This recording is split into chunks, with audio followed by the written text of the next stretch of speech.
Hello there, guys. How are you doing? This is Rob of Rule of Two Review. Welcome back to the channel, and most importantly, Happy New Year. Happy 2020. How the heck is it 2020? I can't even believe it. Like I've said before, it feels like 2020 is so like the far distant future. It just feels like a futuristic date. And yet here we are, it's 2020, and it's crazy. I happen to love New Year's time, and I always enjoy the fact that we get to go from one previous year and you get to put it behind you, whether it was good or bad, and move on to a new year and just kind of have a whole new fresh start. You know, I hope that you had a really great 2019. I know that not everybody did, but the good news about New Year's time is whether you had a great 2019 or a terrible 2019, you get to start over either way with whatever 2020 is going to turn into. And I think in terms of gaming specifically, 2020 has already set itself up to be a massive and super fun year. There are so many incredible games coming out for all platforms that we know of right now. And of course, throughout the year, we know we'll get surprises and announcements of other new games coming out in 2020. Of course, the biggest thing happening right now is the fact that we know the next generation will officially kick off with a brand new Xbox and a brand new PlayStation. There are rumors about Nintendo Switch Pros and things out there, and who knows if that will ever actually come into existence or not. Maybe, maybe not. Who knows? But we do know we're getting that new Xbox and new PlayStation, and I'm really jazzed for pretty much all of it. But of course, today is extra special exciting, not just because it's January 1st, 2020, but also because the first video of the year, the first way I get to kick off 2020, is with a story about Metroid Prime 4, and that's what we get to talk about today, which is really great. Now, literally just in the last 2 days of 2019, I think December 30th was when this story kind of broke and when this got out there, there was this great new potential update. It's, you know, it's giving us only so much information, but it is potentially very exciting information that got out there about development on Metroid Prime 4. And I'd hoped to actually make this kind of conversation as the last video of 2019 and just eke it in at the end of the year on December 31st. Unfortunately, it's just I'm extra busy with work and New Year's time and busy at work because it's New Year's time. Had to go out yesterday. You know, it's just been crazy. And so I just didn't have time to get this video and conversation up right away. So I am delayed by about 2 days on this, but hopefully you guys still find it interesting. And so anyway, what are we talking about? We're talking about an update potentially to the development of Metroid Prime 4 that is potentially really cool. I've covered some of these smaller development updates throughout the year about people working from Metroid Prime 3, still at Retro working on Metroid Prime 4, and other things about, you know, other stuff. It's been really interesting since the delay last January. There's been periodic updates and kind of glimpses into behind the scenes at Retro and what could be happening at Metroid Prime 4, and here we have another piece of information. So what we're talking about is this story about the possibility of Nintendo outsourcing some of the environmental details and model building and kind of overall world creation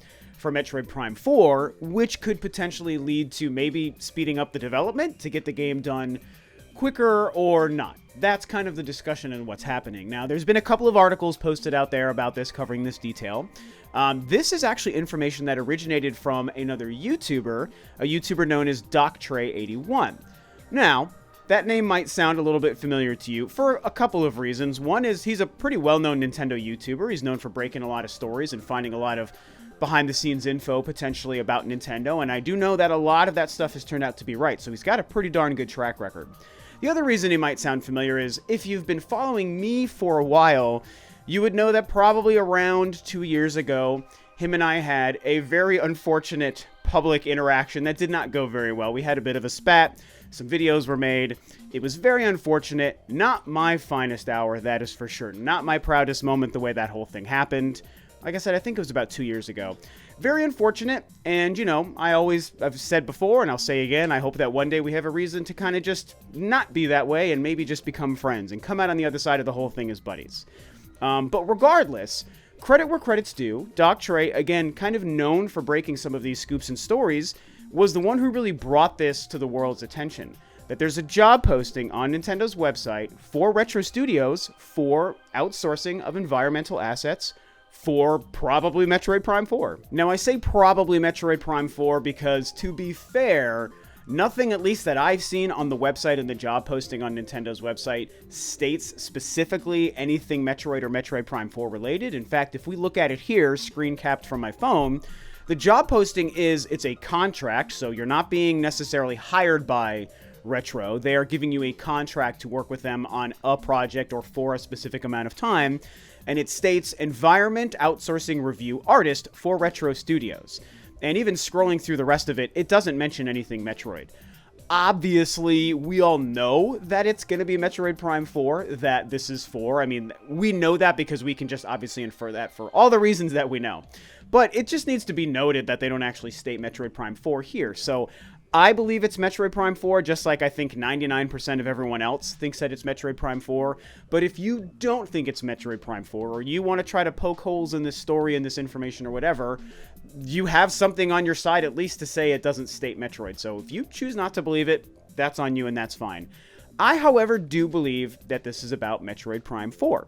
And I think that it's very interesting to note that they are looking for environmental outsourcing. Does it mean what a lot of people have supposed, from Doc Trey to all these other articles to other people talking about it, that this is something they're doing to help speed up development? I mean, I think that there could be something to that. And in fact, I definitely recommend, I'm going to have linked below some of the articles about this. I will, of course, have Trey's video himself linked below, and you should definitely go and check it out. It's like 2 or 3 minutes.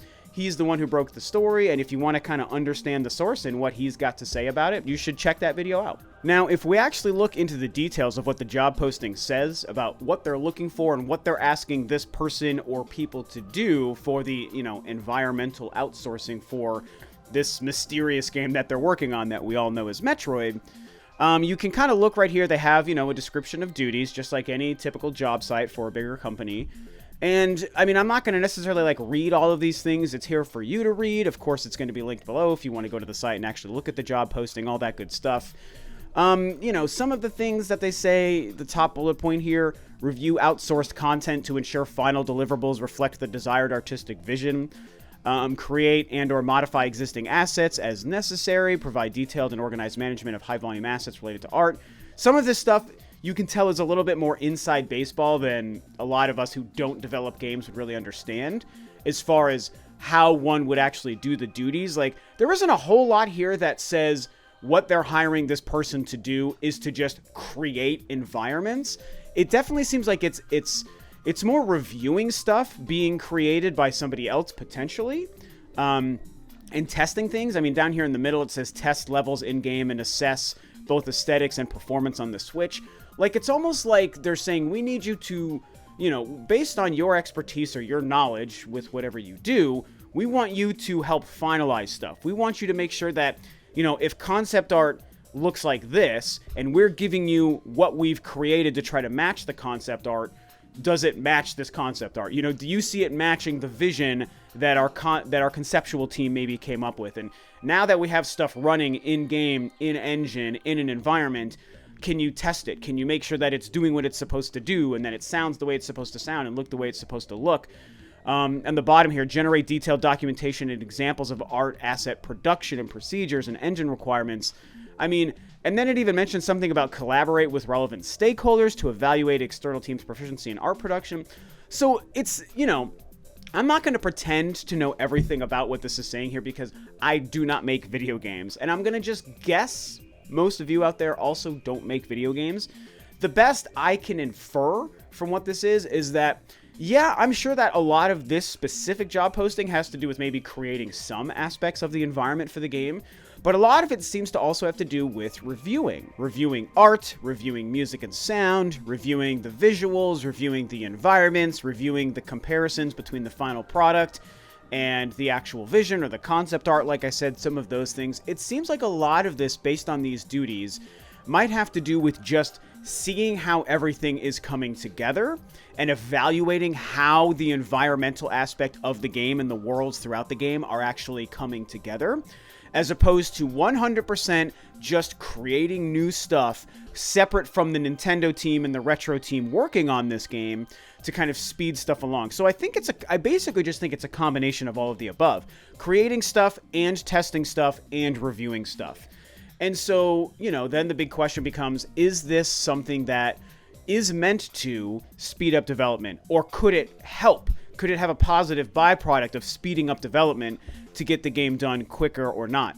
I mean, I guess the question I ask myself to help understand this, again, asking myself as somebody who doesn't develop video games, is a job like this, is a job posting like this, is the position that they're hiring for at this point in the development, is this normal, or is this something that stands out as not normal? And the fact that it seems like they're outsourcing people to do other work outside of working for Retro, is that something that is, you know, cropping up as an abnormality to try to make this go quicker? And while I can't pretend to be knowledgeable enough to say yes or no, what I can tell you is I do believe that this is going to speed up development. I don't know if this is normal or not. If anyone out there who watches this is familiar with game development and develops games on a regular basis, or has been through this process and has posted for jobs like this in the past, maybe you can shed some light on it for me and anyone else out there who doesn't know. Is this job normal for a game like this at this point in its development, or is this not normal?